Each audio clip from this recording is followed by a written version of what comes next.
Laughing Pikachu here. Welcome back to another video. And in today's video, I'm going to be talking about the top 5 most playable cards from Breakpoint. Now, I don't know how many of you guys have been to a pre-release or are going to one maybe this weekend, but I definitely think that watching this video will definitely help out with pre-releases, but also in decks in the future. I think Breakpoint brings a lot of new potential and a lot of new possibilities to the competitive side of the Pokemon world. So I am really excited to see what happens with all of these cards.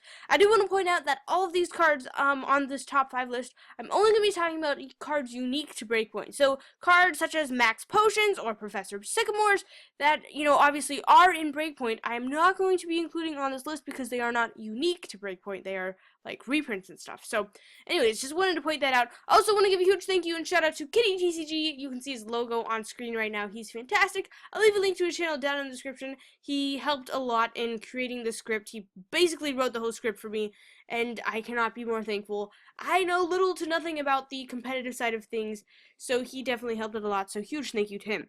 Alright, so let's go ahead and get started with 2 honorable mentions. The first one is a Delinquent. Now, the reason I'm sort of indecisive about this card is because it can be brutal for your opponent if they have a very small hand from using something, I don't know, like a Judge or an N from the turn before. Although, they could just keep a Sycamore in, which will negate your discarding, and that could have... And they could have just used a Lysander instead. So that's just something to keep in mind. It's kind of a risky card. Yeah, very interesting and definitely has some potential. The next one is Garbodor and mainly its move Garbotoxin, I believe that's how you say it. Who knows, guys? Anyways, basically it's a reprint, and that's why I didn't include it on the list, because it's kind of a reprint from a card from Dragons Exalted. Very, very similar attack, and I didn't want to really include reprints on this list. But yeah, feel free to pause right there and read it right there. Very, very awesome move. Definitely has a lot of potential in the format and stuff. I sound so normal. Anyways, number 5, we have 2 different cards. So Darkrai EX and Hypno. So here's a look at Darkrai. Feel free to, again, pause whenever you want. Those are the attacks. And then here is Hypno. Now, the reason I have these 2 together is because they're in this part, they have this deck that they kind of just go together with. So they can't really occupy different slots. It just doesn't make sense. So this deck has a lot of potential in the standard format.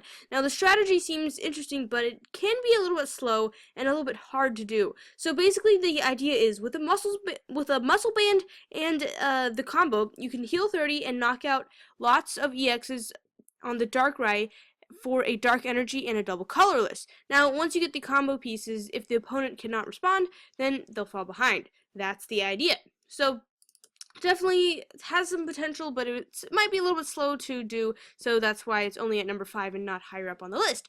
Next up, we have the number 4 slot. So we have Palkia EX and Manaphy EX. Here's a look at Palkia, and then here's a look at Manaphy. I'll go ahead and put it on Palkia for now. So again, these 2 are together because they're kind of in a deck together. So this may seem some play with the Primal Kyogre, so basically powering it up and hitting hard, and whenever you're injured, use the Aqua Cube to retreat for free. Now, Palkia reminds me of a worse version of Virizion EX, but it can be used to prevent, it can be proven to be decent in an only water deck with Primal Kyogre. Now, my only question is, why did this not get a full art? Oh my gosh, I love Palkia, and I definitely think it would have looked fantastic as a full art. Anyways, here's the Manaphy EX. Again, feel free to pause whenever you want if you want to see the attacks. Next up, at number 3, we have the Greninja Break. Very, very cool card, and for some time, this may do really, really well in Standard. With the XY Greninja, discard 2 water energy to deal 90 damage, only with an ability. Now, if you combine this with the Crobat, you may have a bench sniping machine with a Kyurem from Ancient Origins to do repetitive damage to bench, knocking out Shaymins and stuff like that. So, very, very cool card, and hopefully we can see some decks centered around it, because I know there's a lot of Greninja fans out there. It's definitely a really awesome card. At number 2, we have the Fighting Fury Belt. Now, I'm having trouble come up with a conclusion if this card is better or worse than Muscle Band. So basically, the 40 health seems very nice for decks like, Seismitoad or Yveltal, but this card, of course, is worse if you rely on evolutions. So if you use Muscle Band in an expanded So if you rely on evolutions, use stuff like Muscle Band, or if you're an expanded, I would recommend using Silver Bangle if it applies.